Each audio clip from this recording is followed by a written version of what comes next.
মানুষের উপর জুলুম কইরেন না। নির্যাতনকারীদেরকে এই বাংলাদেশ আর সহ্য করবে না। এই বাংলাদেশের সবার মুক্তির রাস্তা এই ছাত্র জনতা দেখিয়ে দিয়েছে। ভবিষ্যতেও কেউ যদি আবারও এই জনগণের উপর দুর্ভোগ জুলুম কন্টিনিউ করে, সেই একইভাবে স্বৈরাচারী আচরণ করে, এই জনগণ, এই বাংলাদেশের মায়েরা তাদের ঘাট ধরে এই ক্ষমতার মসনদ থেকে নামিয়ে দিবে।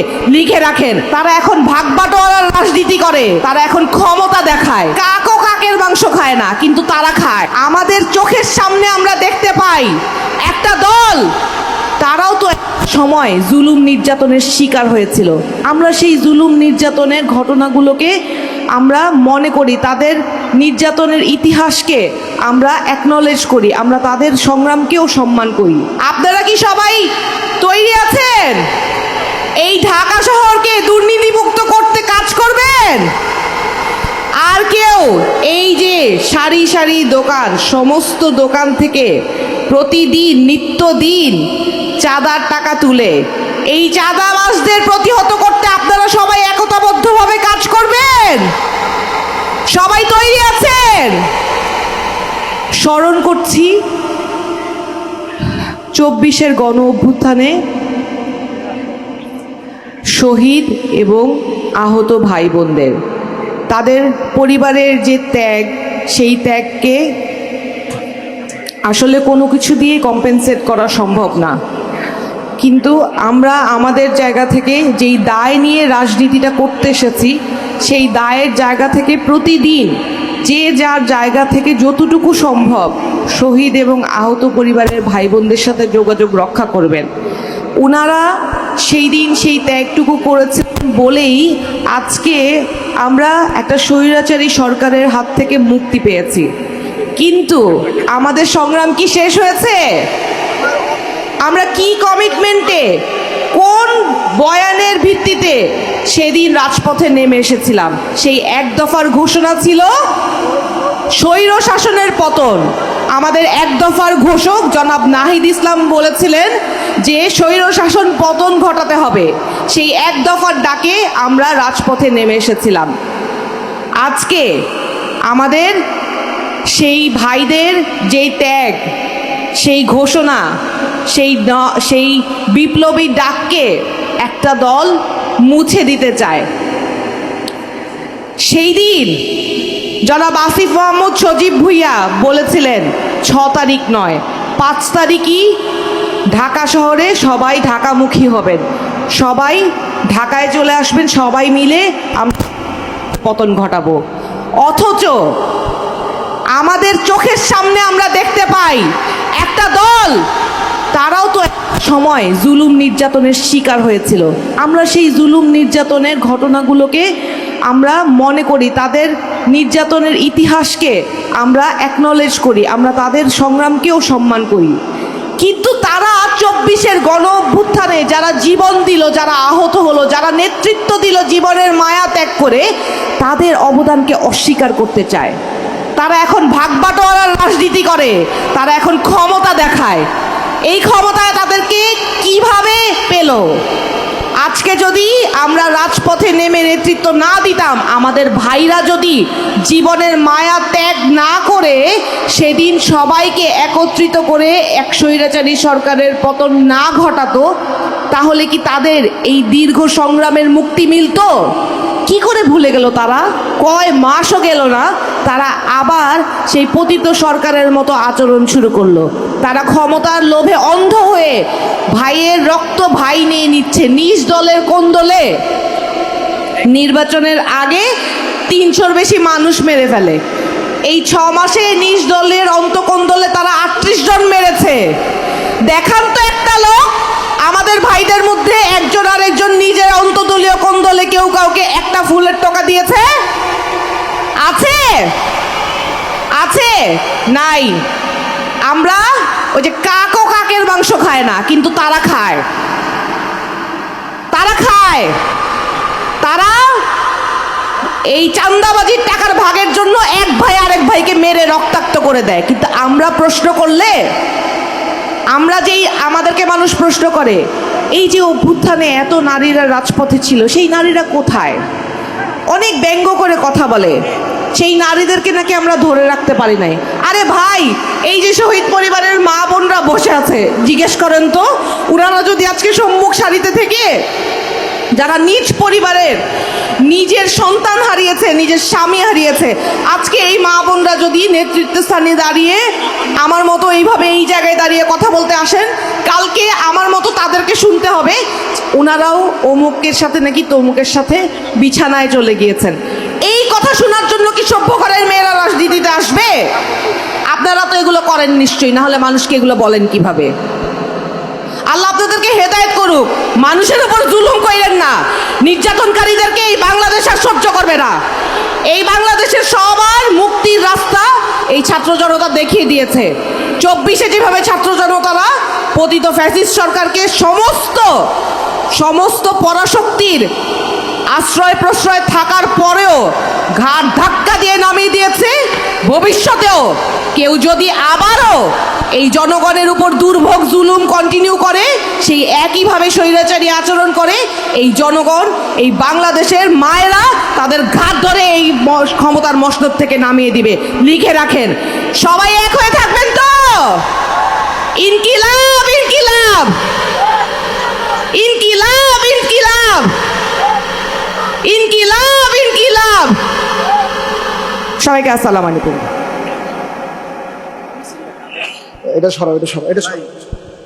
সন্তান আছে যারা তাদের বাবাকে এখনো খুঁজে বেড়াচ্ছে, বাবা কোথায়। এটা জবাব আমরা এখনো দিতে পারছি না, কারণ 24-এ গণঅভ্যুত্থানে ফ্যাসিস্ট খুনি হাসিনা দেশ থেকে পলায়ন এবং তার যে ফাঁসির রায় দেওয়া হয়েছে, সেই রায়টা এখন পর্যন্ত কার্যকারিতা করা হচ্ছে না।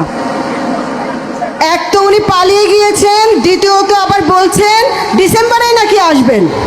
বিভিন্নভাবে আমাদেরকে হুমকি টুমকি দেওয়া হচ্ছে। আমরা এতে ভয় পাই না। আমরা তো বলি ডিসেম্বর কেন, আপনি নভেম্বরে আসেন না। শীতোষ্ণ একটা আবহাওয়া, না গরম না ঠান্ডা, এর মধ্যেই আসেন। মাঠে খেলা হবে ইনশাল্লাহ, খুব ভালোভাবে খেলা হবে। আপনারা সবাই প্রস্তুত আছেন তো? আমরা ফ্যাসিস্ট খুনি হাসিনাকে প্রয়োজনে উনি হেলিকপ্টারে গিয়েছেন, যেভাবেই আসবেন। ফুলের মালা পরাবো না কি পরাবো জানি না, তবে অপেক্ষা করছি সেই দিনটার উনি আসবেন এবং প্রত্যেকটি গণহত্যার বিচারের জন্য তাকে যেন ফাঁসির দড়িতে ঝুলানো হয়, আমরা সেটার জন্য অপেক্ষা করছি এবং সেটা আমাদের কার্যকারিতা করতে হবে। আমাদেরকে যতই বাধা বিপত্তি দেওয়ার চেষ্টা করুক না কেন, আমরা প্রতিহত হব না ইনশাল্লাহ। সবাই প্রতিজ্ঞা করব যে আমরা সামনের দিকে এগিয়ে যাব, কারণ মৃত্যুকে আমরা 24-এ গণঅভ্যুত্থানের সময় আলিঙ্গন করে নিয়েছি। ইনশাল্লাহ আবার কথা হবে, অনেকে কথা বলবেন। সবার জন্য শুভকামনা। ইনকিলাব জিন্দাবাদ, জাতীয় নারী কি বলবো, নারী শক্তি জিন্দাবাদ এবং জাতীয় নাগরিক পার্টিও জিন্দাবাদ।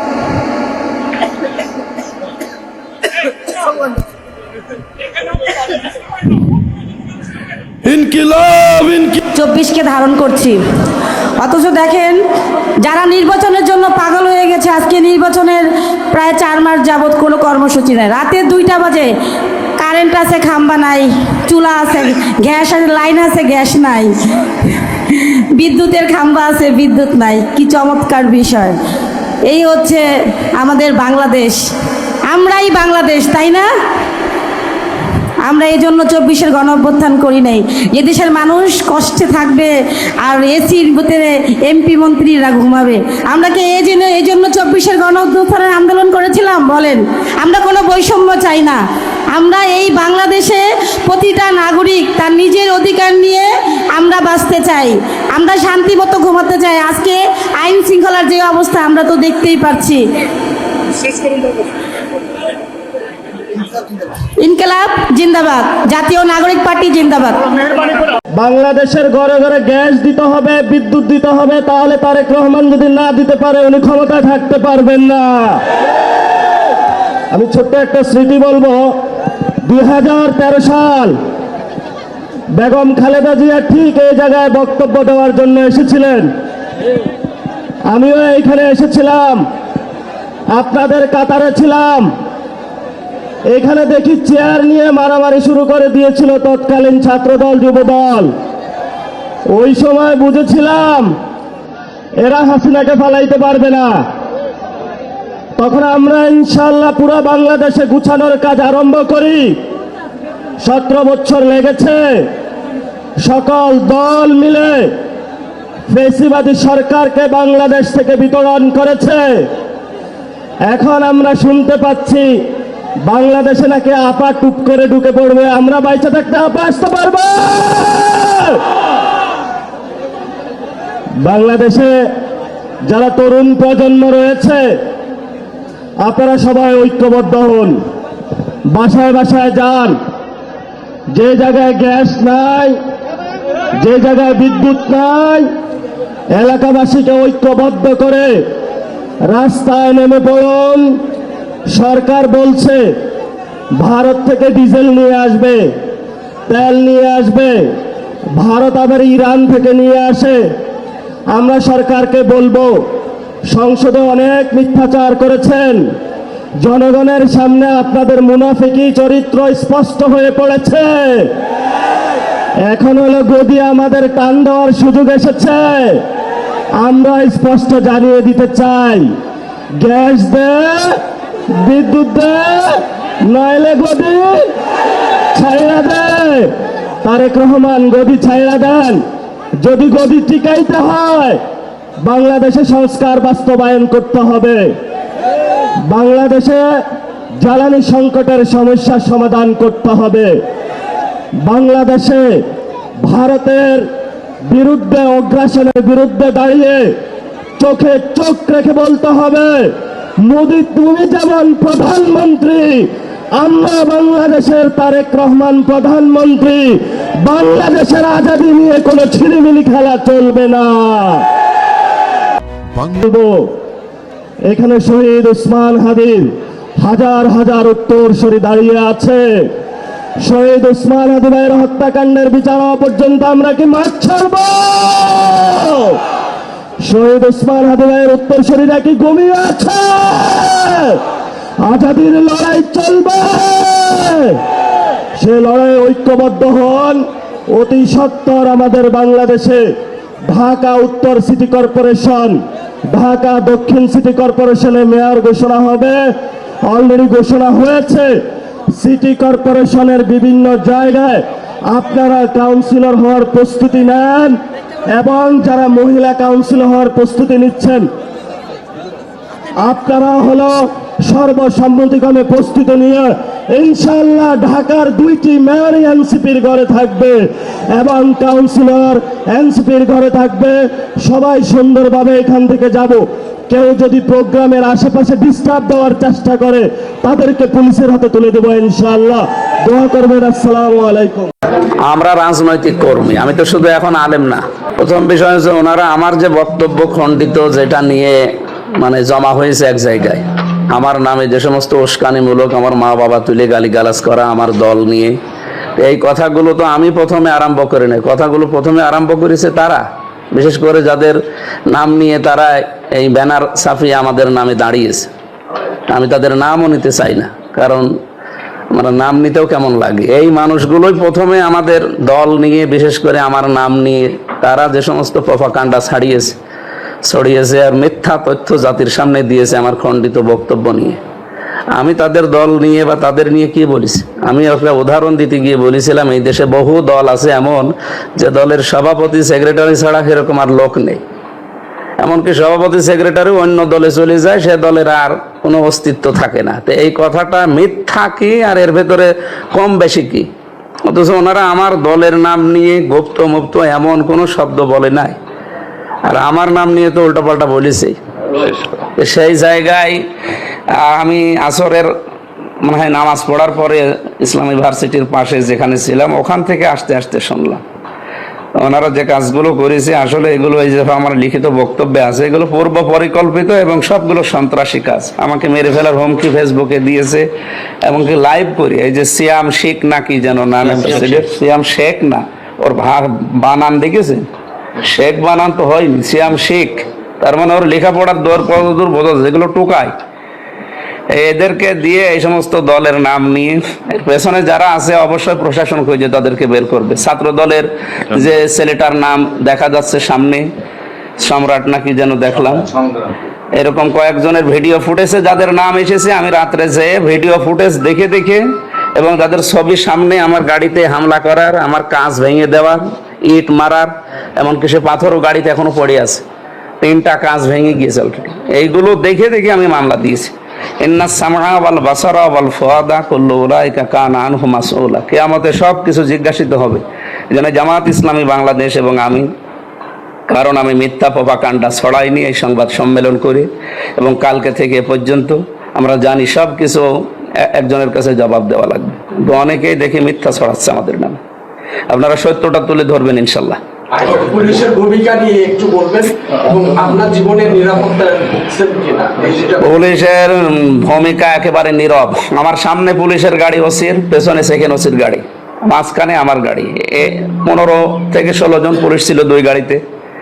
এত কিছুর পরেও যদি একজন সংসদ সদস্যের উপরে হামলা হয়, তাহলে আপনারা কোন জায়গায় আছেন টের পাচ্ছেন?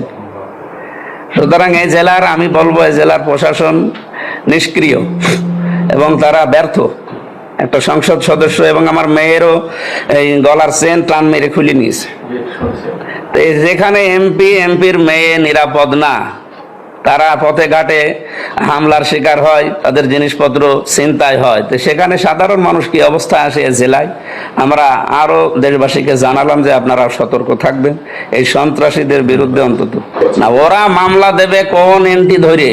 মামলা তো আমাদের আরো মামলা দেওয়া দরকার, কারণ ওরা তো প্রথমে আক্রমণ করেছে, এই মিথ্যা প্রপাগান্ডাগুলো তারা ছড়িয়েছে। তারা আমার বাড়ি ঘর ভাঙবে বলে লোকজন নিয়ে আসতেছে, আমার লোকজন বাধা দিতেও পারবে না। এ কোন দেশে? এটা গণতন্ত্র? আর কি গণ অধিকার পরিষদ, যে পরিষদ মানুষের জনগণের অধিকার নিশ্চিত করার জন্য নাম দিয়েছে, তারা নিজেরাই যদি অধিকার নষ্ট করে তো নামই পাল্টিয়ে ফেলা দরকার।